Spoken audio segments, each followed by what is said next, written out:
आदित्य ठाकरे दिवंगत बाल ठाकरे के पोते और महाराष्ट्र के मौजूदा मुख्यमंत्री उद्धव ठाकरे के बेटे हैं। महाराष्ट्र सरकार में मंत्री है और ठाकरे परिवार के पहले ऐसे सदस्य है जिसने कोई चुनाव लड़ा है। महाराष्ट्र में आदित्य ठाकरे किसी परिचय के मोहताज नहीं है। एक वक्त था जब मुंबई में उनके दादा बाला साहब ठाकरे की तूती बोलती थी। बाला साहब के सामने राज्य के मुख्यमंत्री भी फीके दिखते थे।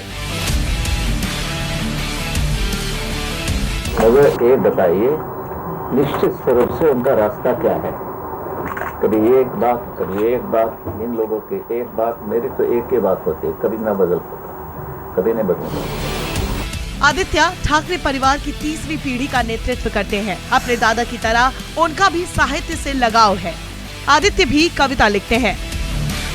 शिव सैनिक आदित्य में बाला साहेब का अक्स देखते हैं। उनका मानना है कि आदित्य नई पीढ़ी के हैं और वे शिवसेना को नए तरीके से कामयाबी की ऊंचाइयों पर ले जाएंगे।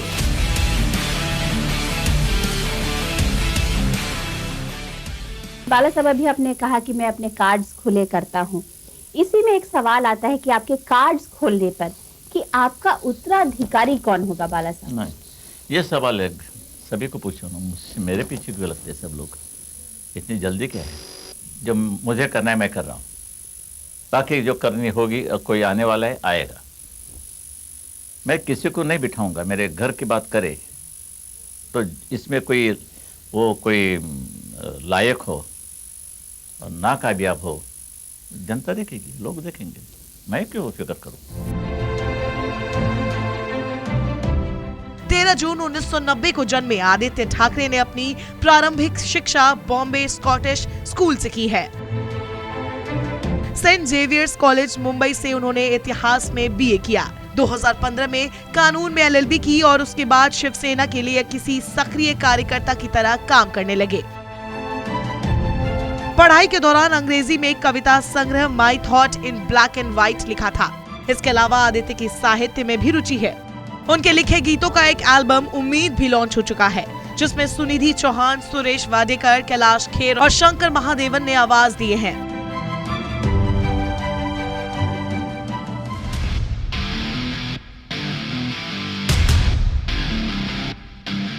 सपनों का शहर कहे जाने वाले मुंबई को मायावी नगरी कहा जाता है।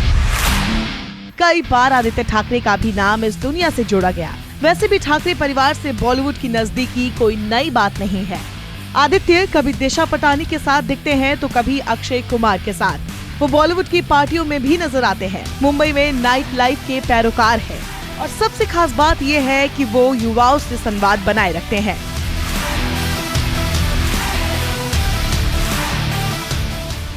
घडलेले नाहीयेत, घडवलेले विषय आहेत काँग्रेस आणि भ्रष्टवादी काँग्रेसने। मला वाटतं ह्या विषयांपेक्षा सगळ्यात मोठा जर तो विषय असेल ना तर हे 2-3 पक्ष आहेत, राष्ट्रवादी काँग्रेस म्हणजे भ्रष्टवादी काँग्रेस, काँग्रेस आणि त्यांची सुपारी खाल्लेले जे पक्ष असतात ते।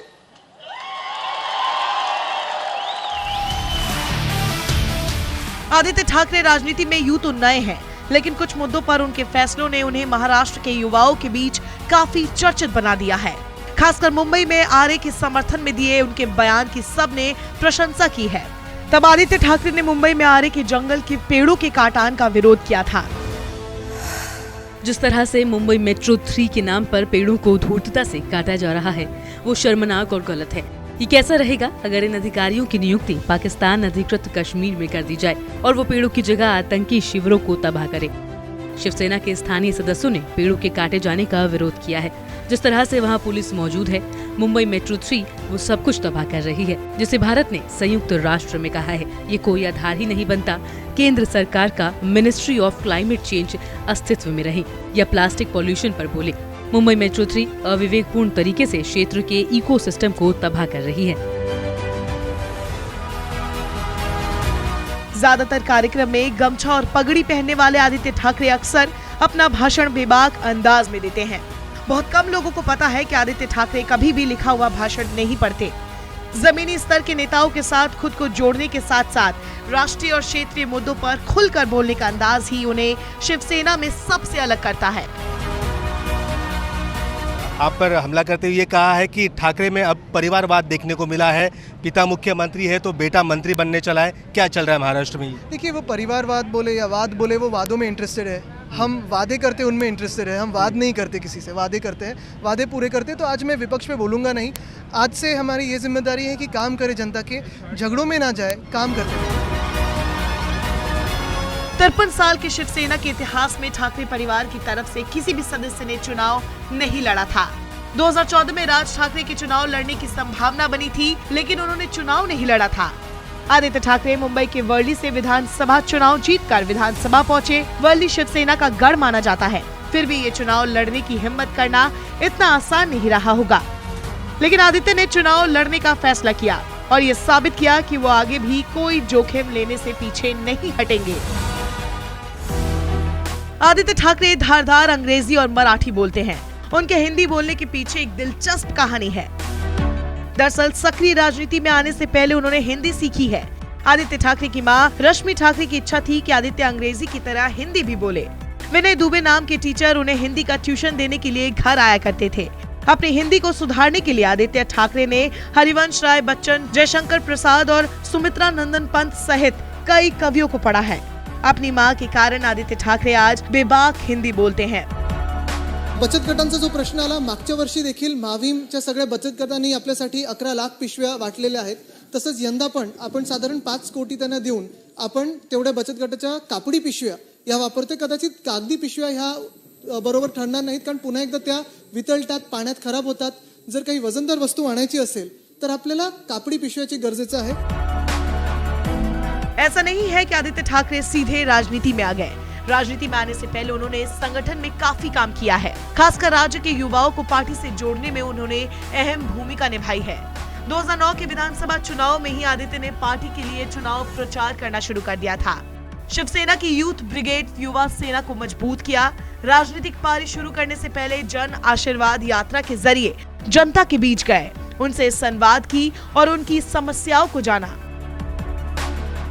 हाल ही में आदित्य ठाकरे तब विवादों में आए जब सुशांत सिंह राजपूत सुसाइड मामले में उनका नाम भी घसीटा गया।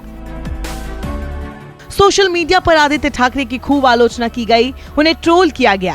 केस में अपना नाम आने पर आदित्य ठाकरे ने कहा उनका इस केस से कोई लेना देना नहीं है, लोग केवल उन्हें और उनके परिवार पर कीचड़ उछालने का काम करते हैं। हालांकि जो लोग आदित्य ठाकरे का नाम घसीट रहे थे उन्हें मुंह की खानी पड़ी, क्योंकि सुशांत मामले की जांच कर रही किसी भी एजेंसी ने आदित्य ठाकरे का नाम तक नहीं लिया। I'm not justifying it, but tell me one time in this world where racism did not exist, or when aggression wasn't taken to be act of heroism. But me versus you has always existed and will always exist as long as there exist different castes, creed, colors, regions, religions, languages. It will always exist. We are never going to be the same because we are different cultures, different backgrounds, different histories. But not being same does not mean not being equal.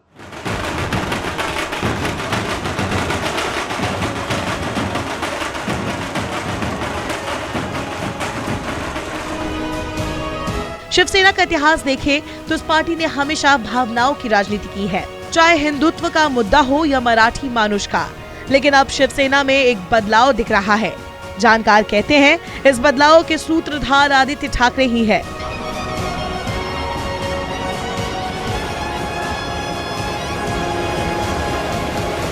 एक अंग्रेजी अखबार को दिए interview में आदित्य ठाकरे ने कहा था, आज की शिवसेना में हिंसा की कोई जगह नहीं है। बात भी सही है। 2005 में उद्धव के शिवसेना प्रमुख बनने के बाद हिंसक प्रदर्शनों में कमी देखने को मिली है। ये अलग बात है कि पार्टी ने अभी भी आक्रामक रास्ता पूरी तरह से नहीं छोड़ा है।